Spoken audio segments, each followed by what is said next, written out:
প্রকৃতি কখনো কথা বলে না, কিন্তু তবুও তার নীরবতা হৃদয়ের গভীরে এক অদ্ভুত শান্তি এনে দেয়। একটি প্রাকৃতিক মনোরম পরিবেশকে ঘিরে গড়ে উঠেছে একটি বিলবেলায় রেস্টুরেন্ট।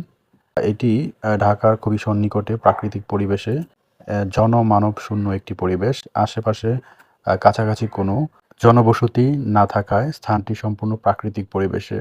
ঢাকার থেকে প্রতিদিন শত শত পর্যটক এখানে ঘুরতে আসে বিলবেলা রেস্টুরেন্টে, এবং ন্যাচারাল ফিশ, একদম নদী থেকে বিল-টিল থেকে ধরে নিয়ে আসা মাছ, বিভিন্ন মাছের প্রজাতির রেসিপি এখানে প্রতিদিন তৈরি করা হয়। আর সেই মাছের রেসিপির স্বাদ উপভোগ করার জন্য প্রতিদিন মানুষের ভিড় জমে।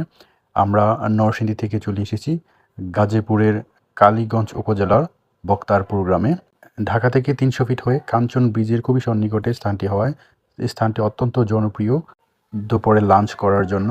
তাই আমরা দেখতে পাচ্ছি সারি সারি গাড়ি, মোটরসাইকেল এবং মানুষ ভিড় করছে তাদের সুস্বাদু খাবার গ্রহণ করার জন্য। সময় হলে আপনিও এসে ঘুরে যেতে পারেন।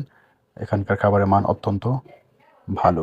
তবে সকাল ১১টা থেকে ১২টার মধ্যে এখানে উপস্থিত হয়ে যদি খাবারের অর্ডার করতে পারেন, তাহলে দুপুর ৩টার ভিতরে আপনারা খাবার পাবেন। আর যদি ১টার পরে আসেন, তাহলে আপনাদেরকে খাবার পেতে পেতে হয়তো ৪টা, ৫টা বা ৬টা বেজে যেতে পারে।